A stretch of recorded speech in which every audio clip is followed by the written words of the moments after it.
Je ne vais pas vous décrire les épisodes qui suivent la mort d'un vieux monsieur pendant le vidage de l'appartement par les enfants et par les petits-enfants, dont je viens d'être témoin, c'est assez banal, mais dans cette circonstance, j'ai trouvé la matière d'une vraie histoire émouvante sur une époque, celle des années 60, une histoire qui est aussi une partie de l'éloge funèbre du monsieur, qui est aussi l'éloge d'une artiste peintre, et qui est finalement l'éloge de la France d'où nous venons. Il se trouve que dans l'appartement du monsieur, il y avait une assez grande quantité de tableaux dans un genre un peu utrio, peint par une peintresse de ses amis qui est morte il y a 2 ou 3 ans. Et il y a 3 ans, elle lui a téléphoné en ma présence pour lui dire en somme qu'elle était malade et qu'elle ne l'oublierait jamais. Et quand il a raccroché, il m'a raconté à ce moment-là pourquoi elle était émue et pourquoi du coup lui aussi. Il m'a dit c'est une fille qui était en fait la sœur d'une amie de ma femme quand j'étais jeune médecin et j'avais entendu son histoire. Alors il m'a raconté l'histoire et c'était assez déchirant parce que c'était l'histoire d'une jeune fille qui avait voulu changer de destin par amour de la peinture et qui y était parvenue. Elle était issue d'un milieu pauvre en 46, elle était employée chez des gens dans le Loir-et-Cher, puis domestique donc. Ces gens avaient un appartement à Paris et là, elle a commencé à envier les peintres parce qu'elle avait eu le prix de dessin dans son enfance. Et puis donc son travail fini dans sa chambre de bonne au sens propre, elle peignait la nuit, parfois même des scènes nocturnes, mais elle n'avait pas beaucoup les moyens de s'acheter de la peinture, alors les professionnels lui donnaient des toiles abîmées qu'elle réparait pour les peindre et puis des peintures à crédit. Ensuite, je vous résume un peu, ces tableaux sont jugés tellement inspirés qu'elle arrive à en vendre, elle se met en ménage avec un type qui a un métier, elle peint toute la journée, et c'est là qu'elle rencontre mon ami, là, le vieux médecin, qui à l'époque était un jeune médecin, et je rappelle qu'elle était une sœur d'une amie de sa femme, provinciale. La rumeur se répand que cette pauvre Micheline, c'était son nom, a du mal à vivre. Alors le jeune médecin monte un semblant d'exposition dans sa salle de jeu. Il achète 2 toiles, il en fait acheter à 2 de ses collègues médecins. Ensuite, c'est pas exactement la fortune, mais cette société d'époque structurée, cultivée, où on s'entraide, où on achète parce qu'on aime, où on cherche à encourager le talent d'autrui, eh bien cette société permet à cette jeune fille de vivre de sa peinture, de faire des portraits d'enfants, des vues de maisons de famille, des scènes d'intérieur, le tout pour échapper à un destin qui semblait tout tracé, celui d'une employée de maison, et parce qu'elle avait un talent inné avec des perspectives un peu bizarres, des couleurs un peu d'avant-guerre. Et naturellement, la grosse modernité des années 75-80 a limité sa clientèle puisqu'elle est restée dans le genre de sa jeunesse et sa cote n'a jamais dépassé 1 millier ou 2 d'euros par tableau, ce qui est déjà pas mal. Mais comme elle aimait davantage son art que la mode, comme elle préférait ses amis à son ambition et la clientèle française à la clientèle américaine, et comme surtout elle préférait la vraie vie à toutes ses mondanités, elle n'a jamais fait une carrière d'opportuniste, mais elle a été hissée vers le marché de l'art, comme on le faisait autrefois, par une clientèle bourgeoise et même aristocratique, qui a assuré ses revenus pendant 60 ans. Elle vient donc de mourir reconnaissante, elle laisse une œuvre très nombreuse, et son premier bienfaiteur et promoteur, mon vieil ami médecin, là, vient de mourir aussi 2 ans après elle. Ils se sont souvenus l'un de l'autre avant de disparaître, et en rangeant ces fameux tableaux l'autre jour, j'ai retrouvé dans ma mémoire cette histoire qu'il m'avait racontée, et qui était non seulement émouvante, mais représentative de ce qui se passait avant, dans la France d'avant. D'abord, on pouvait débuter dans la vie comme domestique, fille de tapissier, sans un radis, et devenir peintresse reconnue dans toute l'Europe. Ensuite, on pouvait être devenu médecin interne des hôpitaux alors qu'on était né fils de boucher de village, encore un bon point pour l'époque. Et puis on pouvait ne pas acheter des tableaux sur catalogue à un spécialiste basé à Francfort, comme ça juste pour investissement. Non, on pouvait juger soi-même de ce qu'on voyait. On ne demandait à personne ce qu'il fallait en penser. Et puisque vous, qui m'écoutez, vous n'avez besoin de personne pour savoir ce qu'il faut penser d'une époque comme celle-là, comparée à la nôtre, eh bien, je précise que cette femme a vécu heureuse parce qu'elle aimait bien le vin rouge et détestait l'épice froid, à qui d'ailleurs elle ne vendait pas sa peinture et que finalement, si elle avait vécu plus longtemps, elle n'aurait pu vendre à quiconque de ce genre, puisque l'épice est froid, nous n'avons plus que ça autour de nous. Elle n'a pas à consommer la vie avec modération, on ne peut pas le dire. Cette femme qui peignait la nuit et qui faisait la domestique le jour, à 20 ans, a conquis son destin de peintre à la force du poignet. Elle s'appelait Micheline Masse, M-A-2-S-E, cherchez son nom sur YouTube. Je suis fier d'avoir connu cette femme et enterré son premier mécène il y a 3 semaines. Je voulais le dire, et voilà, c'est fait. Abonnez-vous, merci. Vous savez que dans la région de Campagnole, nous avons toujours eu pas mal de militaires à cause du camp voisin et de gendarmes retraités, parce que pendant des années, il y avait une gendarmerie dans un village pas très loin, une gendarmerie qui a fermé depuis, mais que les anciens gendarmes du coin, après diverses affectations depuis 20 ans, aiment toujours bien, et ils ont gardé à tel point la nostalgie de la région que nous en voyons souvent un ou deux passer et repasser en famille, sans compter un troisième qui, lui, a carrément acheté une maison. C'est lui qui me disait, il y a 2 ou 3 ans, qu'en matière d'alcoolémie, lui et son équipe, laissaient passer les 3/4 des gens connus pour alcoolémie, et surtout qu'ils oubliaient de regarder le contrôle technique, parce que sans ça, on mettait par terre financièrement la plupart de ces gens qui n'avaient pas de travail. Mais c'est lui aussi qui me disait que lorsque la gendarmerie avait quelqu'un dans le nez pour une autre raison, il était sûr de se faire coincer, ce quelqu'un, pour défaut de ceinture, parce que la dictature, m'a-t-il dit, ça commence quand tu appliques la loi seulement à ceux que tu ne peux pas supporter, et Dieu sait qu'on l'a fait souvent. Mais il ajoute, ça n'a jamais atteint des proportions aussi graves qu'aujourd'hui.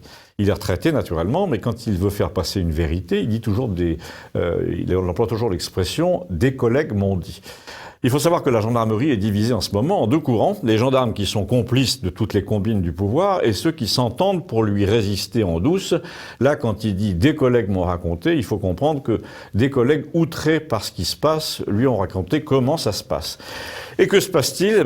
Son histoire concerne les gilets jaunes, figurez-vous, et le fameux grand débat qui, selon lui, est un piège à con, mais un piège physique. Pourquoi physique ? Parce qu'il me dit ça sert notamment à attirer, à identifier et ensuite à martyriser les gilets jaunes qui se seraient déclarés pendant une séance bien calibrée avec le député local et qui auraient posé par exemple des questions gênantes. Il y en a eu 2 comme ça qui ont osé sortir leurs gilets jaunes malgré la fouille pendant le débat et qui ont coincé le député sous des enregistrements de téléphone portable en posant leurs questions sur le référendum, les grands travaux de la région, etc. Et ça a fait désordre. Eh bien le lendemain, me raconte cet ancien gendarme, les 2 mecs sont ramassés soi-disant au hasard dans une manifestation. Le surlendemain, on vient contrôler l'un des 2 et lui seul au milieu d'un rond-point. Une semaine plus tard, dans la ville voisine, le même mec va chercher sa voiture dans un parking souterrain, arrêté dès qu'il monte dans le véhicule, souffler dans le ballon, il ne souffle pas assez fort, coup classique, au lieu de l'emmener pour une prise de sang, retrait de permis immédiat, 6 mois. Convocation au tribunal, mais dans plusieurs mois. Donc le pauvre gars habite une ferme isolée, il peut plus sortir. Du coup, évidemment, il participe plus aux manifestations dans le département. Eh bien, c'est ça le but. Quand tu y réfléchis, me dit-il, le parti au pouvoir quadrille littéralement la vie sociale depuis plusieurs semaines pour mettre à genoux tous les possibles meneurs, comme dans n'importe quelle dictature du genre Biélorussie ou Azerbaïdjan. Mais moi, je peux te dire, en tant qu'ancien gradé, que ça, c'est la porte ouverte à toutes les vengeances anonymes, à la résistance, au sabotage. Ils se sont pas aperçus d'un truc, c'est qu'en ne jouant pas le jeu de la démocratie, en attirant les gens pour des débats, alors que l'un des buts, c'est de les isoler et de les ficher et de les intimider après, eh bien, les gens du gouvernement sont devenus complètement cinglés, car c'est la porte ouverte à la résistance clandestine, le visage découvert, apparemment, ça ne paye plus. Il peut même ruiner ta vie, donc tu continues à agir, mais masqué. Et là, tu dérives inévitablement vers une situation de type OAS ou à la guyanaise. J'ai un collègue qui a passé 3 ans là-bas. La nuit, t'avais des types qui étaient boutiquiers ou garagistes et qui se mettaient un masque pour aller bastonner la racaille. Là, je ne sais pas si tu imagines comment va vivre le député qui a organisé le débat, qui a fonctionné comme un casier à langoustes, débat pendant lequel la DGSI a photographié les contradicteurs. Mais après, les journaux se demandent pourquoi les permanences politiques sont saccagés et pourquoi on trouve des inscriptions sur les voitures d'élus. Nous, les gendarmes non complices, on peut te le dire pourquoi, mais personne ne nous pose la question. En tout cas, a-t-il conclu, je suis content d'être sorti de ce merdier, mais vous tous, vous y entrez à peine. Alors je lui ai posé la main sur le coude et je lui ai dit, moi j'en sors aussi, je suis retraité comme toi, j'habite ici. Oui, il m'a répondu, mais au train où vont les choses, le simple fait de raconter tout ça sur Internet va faire que ta vie peut très bien être épluchée. Je lui ai dit, je ne bois pas, ma voiture est en règle, j'ai 65 ans, je vis à la campagne, ça va être dur de trouver un truc. Et là, cet ancien gendarme m'a répondu, quand ils veulent faire taire quelqu'un, crois-moi, ils trouvent toujours un truc. Il fallait pas les élire. Maintenant, ils s'accrochent en changeant les lois à volonté et à leur bénéfice, il va falloir les chasser. Bon, eh bien, au moins c'est clair ce qu'il a dit, mais c'est pas rassurant. Abonnez-vous quand même, ça peut être utile, on ne sait jamais. J'ai recroisé récemment ce magistrat dont je vous ai parlé il y a longtemps et qui avait fait toute sa carrière à Toulon. Vous savez bien, celui qui m'avait dit, quand on arrache un coffre du mur, il n'y a que 2 solutions, où il a contenu de la drogue, ou il a contenu des explosifs. C'est aussi lui qui m'avait dit, finalement, c'est l'un des plus proches de Macron, Castaner, là, qui à l'époque n'était pas ministre de l'Intérieur, qui a parlé le premier de destitution du président, puisqu'il a adressé des remontrances au président du Sénat en disant « Avouez-le, c'est ça que vous cherchez », sans s'apercevoir qu'en disant ça, il a crédité la thèse qu'il y avait dans le dossier de quoi faire sauter le président. Donc ensuite, il est devenu ministre de l'Intérieur, et quand j'ai recroisé mon magistrat toulonnais devant le présentoir à journaux de Campagnol, il m'a dit, vous voyez, finalement, il a été nommé ministre de l'Intérieur parce que son prédécesseur ne savait pas quel secret il protégeait. C'est pourquoi il a commencé à se méfier sérieusement. Et le deuxième, lui, sait très bien ce qu'il protège et que la partie explosive du dossier le menace aussi. Donc c'est un peu comme Benalla, il n'a pas de souci à se faire tant que le patron reste en place.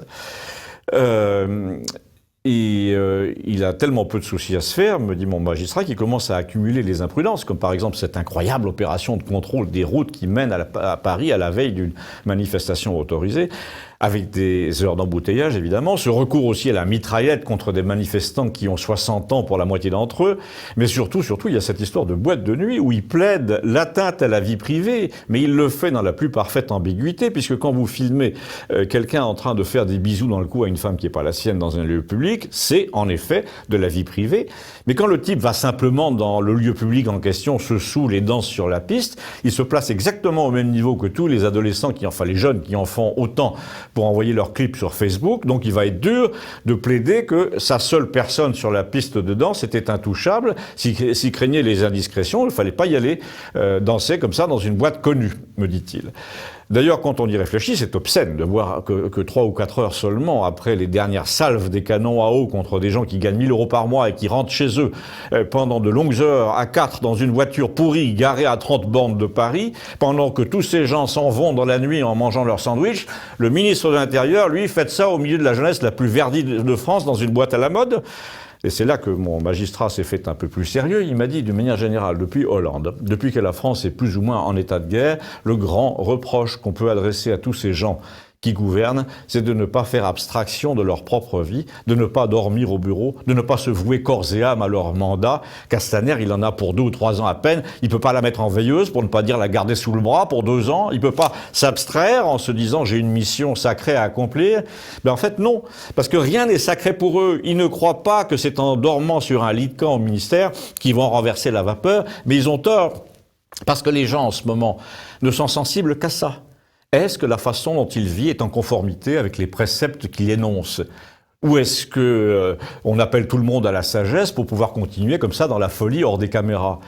Dès que vous regardez à la loupe, me dit-il, le personnel de cette République, on est dans le double langage, dans le double visage, entre le défenseur des droits qui touche 30 000 par mois à 75 ans, le secrétaire général de l'Élysée qui ment sous serment et qui est mouillé jusqu'au cou dans des conflits d'intérêts.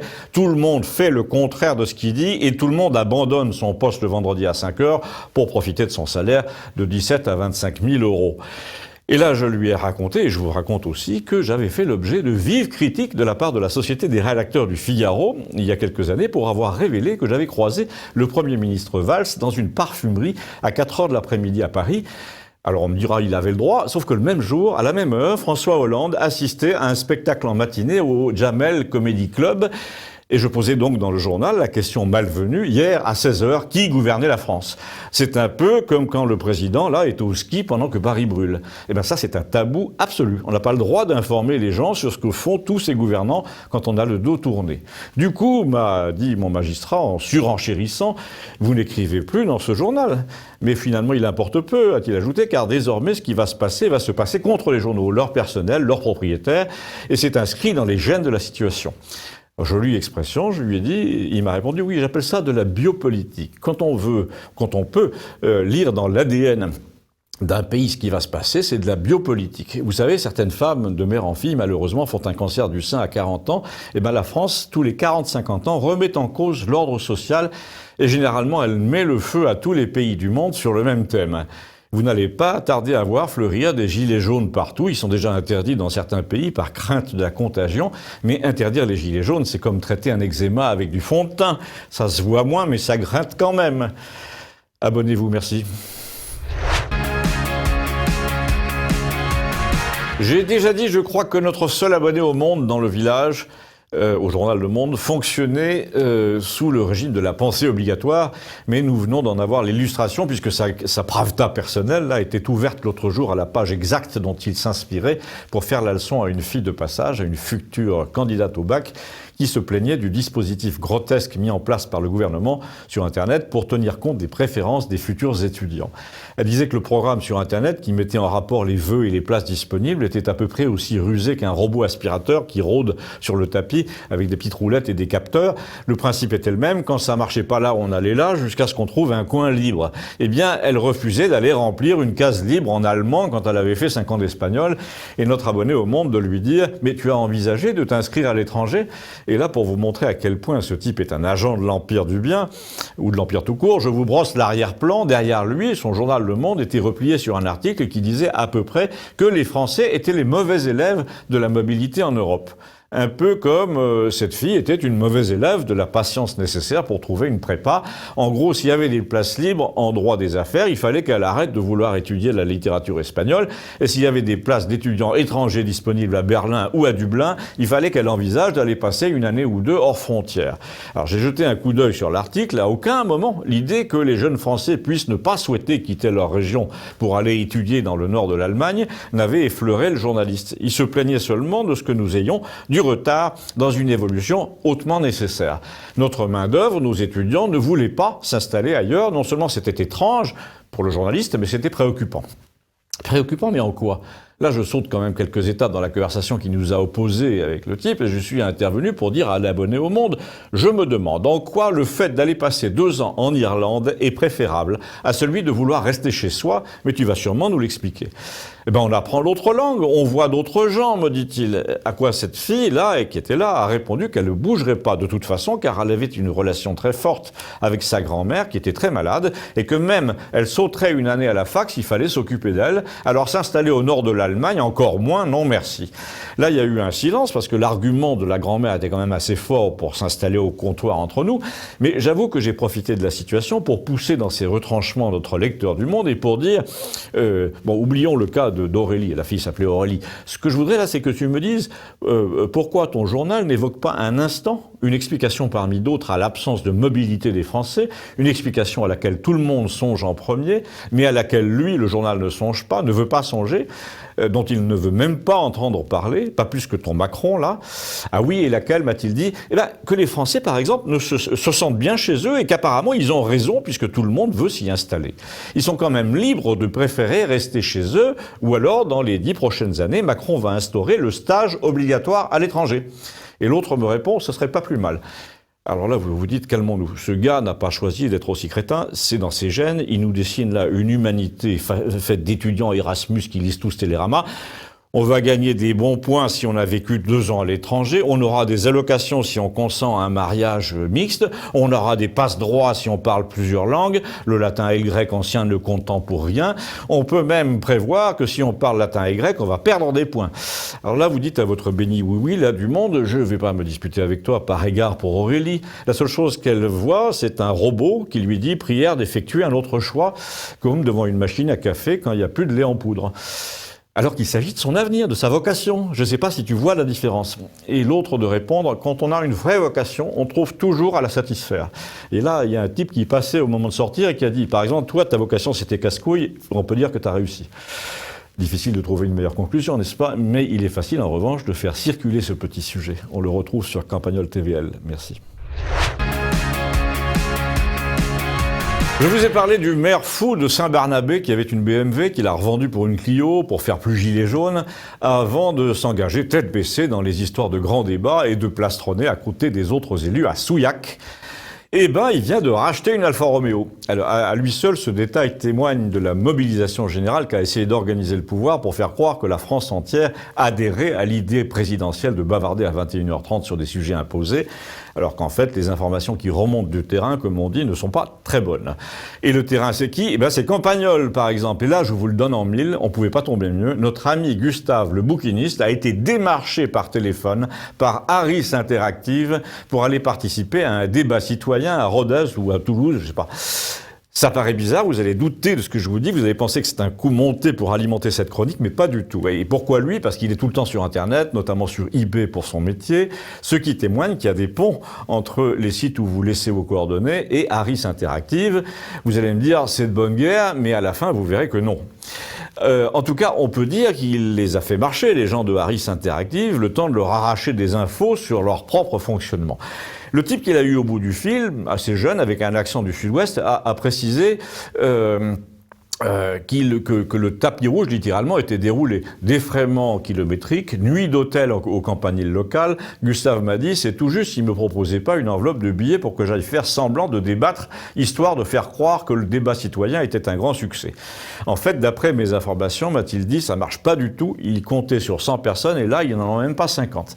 Mais surtout, je me suis renseigné partout et j'ai trouvé ce que ça coûte à la nation. 15 millions d'euros, pris directement sur le budget de l'État, pour rhabiller une campagne électorale à la gloire de Macron, en prétendant qu'il s'agit d'une consultation. Ce qui veut dire que c'est toi, me dit-il, qui paye. Par exemple, si demain Harris Interactive te sort une étude selon laquelle les gens sont ravis de voir des mitraillettes dans les rues contre les gilets jaunes, non seulement l'étude sera quand même assez douteuse, on peut même dire qu'elle sera téléphonée vu leur méthode, mais en plus c'est toi qui l'auras payé par prélèvement fiscal direct pour maintenir la popularité de ton président. À ce propos, m'a-t-il dit, tu sais comment je suis, j'ai fouillé un peu pour voir à qui appartenait Harris Interactive. Parce qu'ils sont un peu gérés comme la CIA. Tu peux pas avoir d'infos sur leurs chiffres, tout le monde se défile, les agents enquêteurs ont des feuilles de route à suivre à la lettre, on intimide la presse pour qu'elle ne cherche pas, on menace les journalistes pour qu'ils ne filment pas. Et tu sais qui a la maison mère? Je suppose, je lui ai dit qu'elle est pas russe. Non, non, c'est une compagnie américaine, évidemment, qui appartient au groupe ITWP, qui interroge sans arrêt la population pour lui faire dire ceci et cela. Et parmi les participants au consortium, là, on trouve Nestlé, L'Oréal, etc. Parce que désormais, la politique, c'est visiblement un marché. On paye des panels et celui qui refuse d'être payé, défrayé, logé pour aller donner son opinion, alors qu'à soi seul, le refus est une opinion, eh bien celui-là ne sera jamais représenté ni dans les panels, ni dans l'image de la France, ni dans la politique française, évidemment. Et tu le retrouves sur les ronds-points, ce type, et éventuellement la police débarque chez lui. Et c'est là que m'est revenu un incident. Je vous ai dit, moi, que j'avais visité l'appartement d'un vieux monsieur mort récemment, et pendant la dernière année, il avait un peu perdu la tête, mais alors que j'avais signalé son numéro à Blocktel pour qu'on ne l'embête pas, il recevait sans arrêt des appels marketing qui l'obligeaient à se lever pour aller chercher le téléphone à 89 ans. Donc, premièrement, Blocktel n'a jamais fait son travail, alors que c'est une agence payée par le Premier ministre. Mais en plus, il m'envoie là, il y a 3 semaines, un courrier disant que je n'ai pas renouvelé l'abonnement de protection contre les appels indésirables, alors qu'on n'a jamais cessé d'en recevoir. Mais surtout, une fille, il y a 8 mois, appelle pour demander, je ne sais quoi, sur la politique ou le nombre des fenêtres, au vieux monsieur. Je ne dis pas qu'elle était mandatée par Harris Interactive, mais par un institut du même genre. Et là, mon vieux monsieur, qui était vraiment en plein délire sénile, lui répond « Espèce de salope, est-ce que je te demande, moi, si tu portes une culotte ?» Et il raccroche. Et la fille, là, le rappelle pour le menacer d'une procédure devant le tribunal. J'ai quand même fini par intervenir en lui donnant son âge. Mais résumons quand même ce scandale. Un type de 89 ans, soi-disant protégé par Blocktel, se fait appeler par une fille sans doute basée à Rabat ou à Tunis, qui veut savoir pour qui il va voter ou s'il a des fenêtres en alu. Il lui répond par une grossièreté, et c'est lui qu'on menace d'une procédure pour propos sexistes, mais cherchez l'erreur. Je me souviens très bien qu'il s'est fait du souci après pendant plusieurs jours, et qu'il m'a dit, de toute façon, heureusement, bientôt je serai mort, ils pourront toujours venir me chercher au cimetière. Ben c'est fait, il est mort. Mais il reste des gens comme moi, comme nous, pour réclamer qu'on remonte un jour impitoyablement vers les officines qui font et qui défont l'opinion par ces méthodes, ce trucage, ce harcèlement, cette intimidation permanente. En somme, il s'agit de monter une résistance contre laquelle les pistolets mitrailleurs à tous les carrefours ne pourront jamais rien. Vous pariez? Abonnez-vous. Merci.